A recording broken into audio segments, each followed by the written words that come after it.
Sino yan?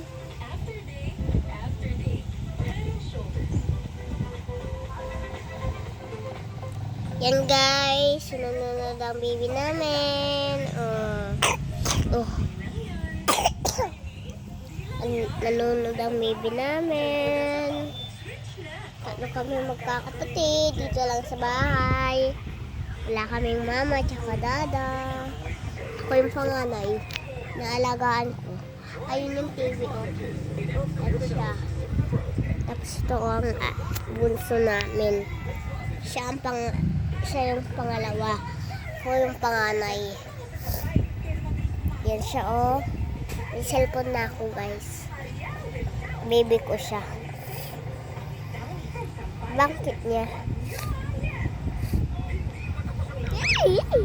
Ayan yung kapatid ko isa. Hindi oh. Kami lang dito. Walang dito yung pinto. Wala dito yung pinto. Natambay na kami. Waga! Waga! Waga! Waga kayo! Ayan ay mama.